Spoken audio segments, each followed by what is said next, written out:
Earlier, Governor Masari had expressed optimism that the steps taken by the federal government to rescue the Kankara schoolboys will soon yield a positive result. He added that the state has set up an information desk in the school headed by the Commissioner for Education and the Parents Teachers Association to give updates on events as they happen. He made the disclosure during an exclusive interview with TVC News.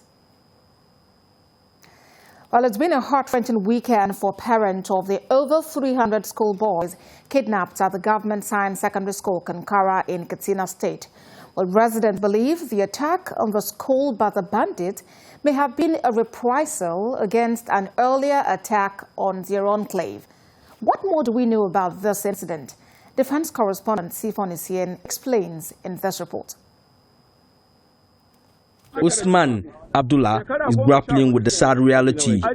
His 14-year-old son is still missing days after gunmen attacked the Government Science Secondary School, Kankara. It's a harrowing experience for the farmer who lives within the neighborhood. The people who did this are familiar with our community. They know us. It's hard to believe they could take my child. Abdullah's son is among the 333 schoolboys still missing after the attack, according to the governor. The locals believe the kidnapping of the schoolboys is in retaliation for an early attack on one of their settlements by vigilantes. Kankara has witnessed a number of attacks since July 2019. During the penultimate incident, 12 persons were killed, according to the locals. In the wake of the recent incident, security forces say they have located where the abducted schoolboys were taken.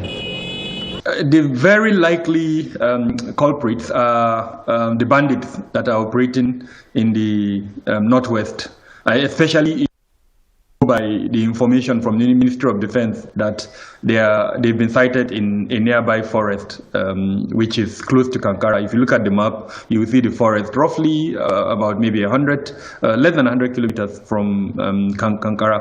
And then that forest would also lead to the bigger forest in Kaduna, in Birningwari. Now, these are all locations where we know bandits are operating. However, the challenge is this. We know that in the last few months, these bandits have had contact with terrorists.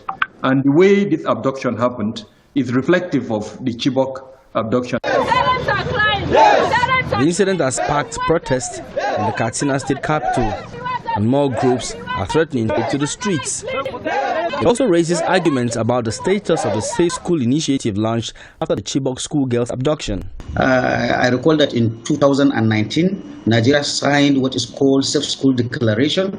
That Safe School Declaration, I've studied that document. It gives, basic security measures that the government, school authorities, local government, even communities, CSOs, everybody has a role in ensuring that schools are protected during conflicts. But of course, it's a long way from signing a document and the implementation. Maybe this Katsina will jog us back to where Gordon Brown left us. Prime Minister Gordon Brown, he together with other international dignitaries came together and started the initiative with a fund of 2.3 million euro.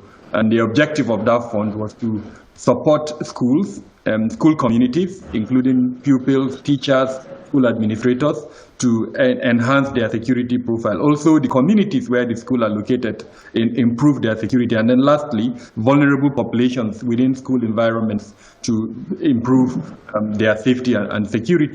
The situation brings to the fore how vulnerable schools are across the country. Sifon Isien, TVC News.